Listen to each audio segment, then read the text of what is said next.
Hey guys, today I wanted to talk about the illusion of limitation. So, this is going to be a little out there, but just bear with me. Because it's a subject that's a little esoteric, and at the same time it's almost intuitive. It's almost like things you've already known, but never quite had the words for. So maybe this will help. So, I'm going to start off with a quote that I wrote, and then I'll get deeper into what it actually means. But first, I'll just read it all the way through. So, the universe is one and does not define itself. It is infinite. However, its components of individuality define themselves relative to each other by separating themselves from each other. In essence, the whole cannot be defined by its parts. The parts can be defined not by what they are, but by what they are not. Clever wordage in that one. So basically what that means is the universe as a whole. It itself does not define itself. It just is, and then it is, and then it is. It goes on forever. Infinite. Always was, always will be. But its components of individuality. That word, individuality, if you break it down, it goes into two parts. Individuality. And the word duality is right in there. Individuality. And duality is defined as either is or is not. So that's where the individual components come in. They either are it or it is not. It is relative to something else. That's how all movement is tracked in the universe. It cannot be tracked if there's nothing else relative to it, because then would it really be moving? So, unfortunately, as human beings, we are limited to a perception of duality. I am either me, or I am not me, and you, the one watching. However, we are still in the universe. So beyond all things that humans perceive, behind that is the universal perception of all that there is, all that there was, and all that there ever will be. That's group consciousness. It's above and below human consciousness at the same time. And I'll make another video on that, but that's hours of discussion. So that's one for another day. So the illusion of limitation, bringing this full circle, you are an infinite spirit bound within a finite body vessel. That within your own being as a human, your spirit within is energy. It's the accumulative energy of all the atoms that make up your body. And the body, as defined by its physicality, this which you can see and you can touch, is finite. Very, very finite. It's breakable. It has a relative short lifespan, really, when you think about it. And yet at the same time, it's so beautiful in how short its lifespan is.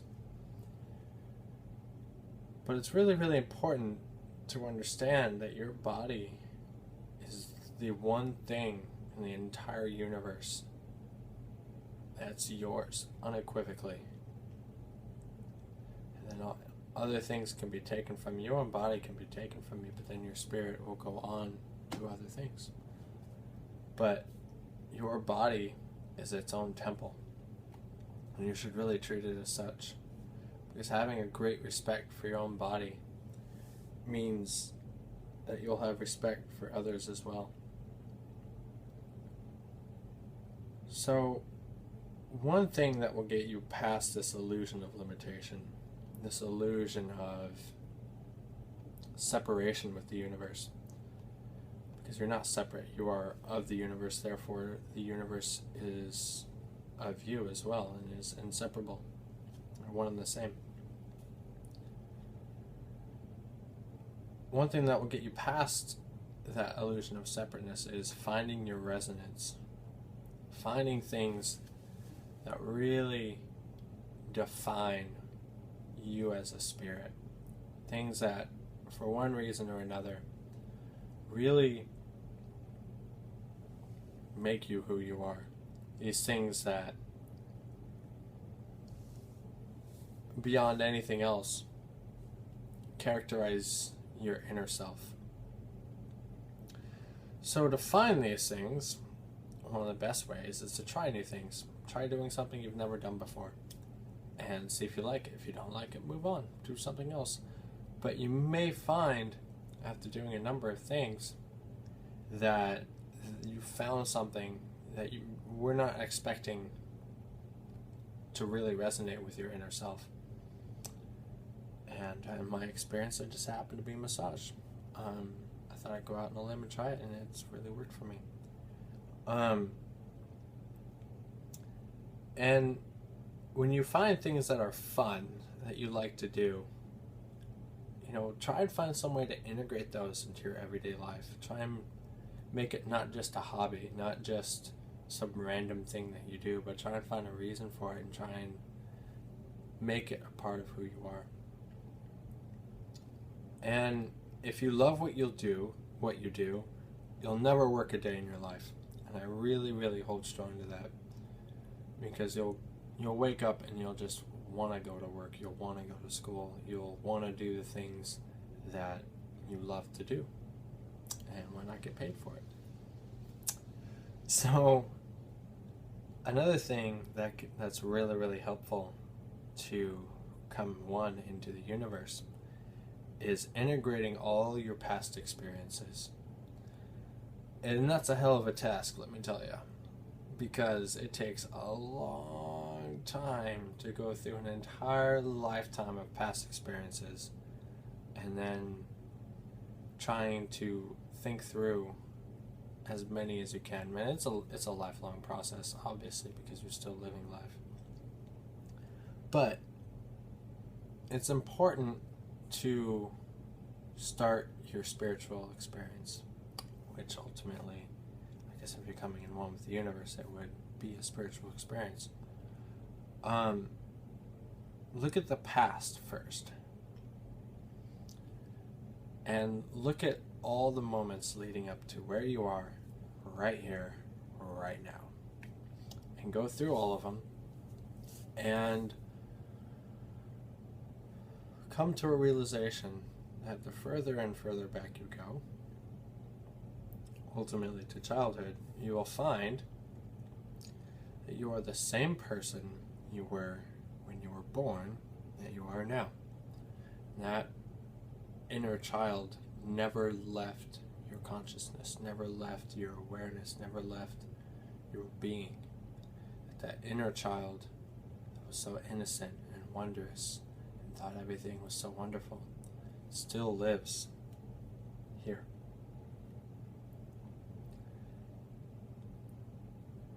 And the only difference is that soul has only just learned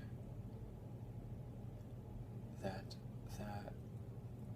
childlike awareness of everything being bright and new, that never left. It never left.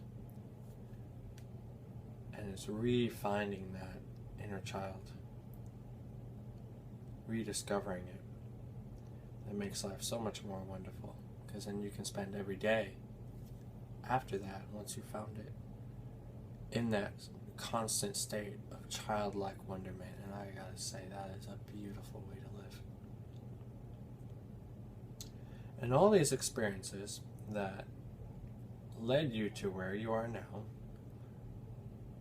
are lessons, and you can learn from every single one of them. There's always something that went on that you can learn from, whether it was your own reaction to the situation or observing other people's reactions. Learn from their mistakes too, so that way you don't have to make your own. Nothing wrong with that. And now you have a choice. Now that you've seen everything that led you to where you are now, and you cannot unsee them. Once you've learned your own reactions and other people's reactions, you have a choice. Now you're no longer ignorant,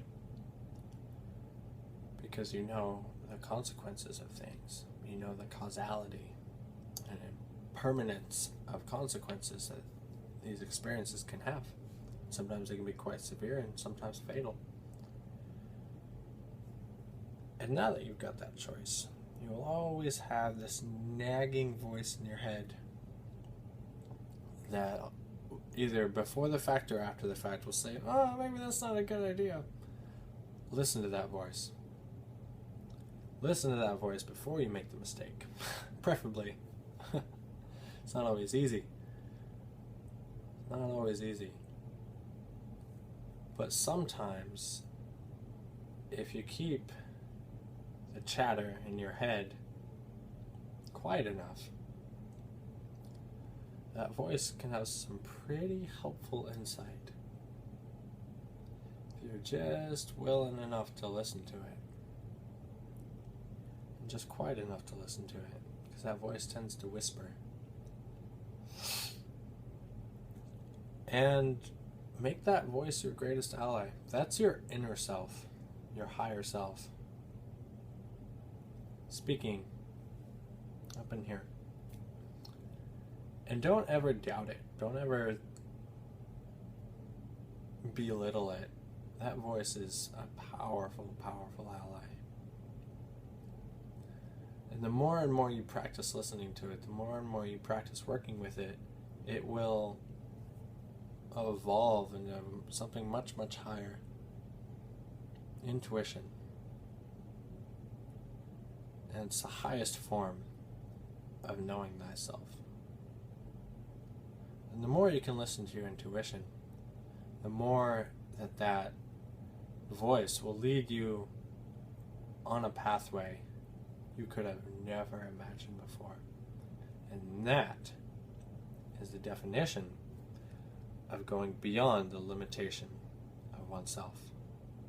Going beyond the limitation of the human body. No one knows you like you do. There's not a soul on this earth that knows you better than you. Because no one else has walked the entirety of the path that you have for yourself. And when you can own that and really hold that dear and know that you're your greatest advisor, if you would only be quiet enough to listen to your inner spirit, that's when life starts getting fun. Truly. Because then it becomes an adventure. It becomes something worth doing. So, I hope you guys got something out of this video, and I hope it's helpful. I love you guys. Thanks.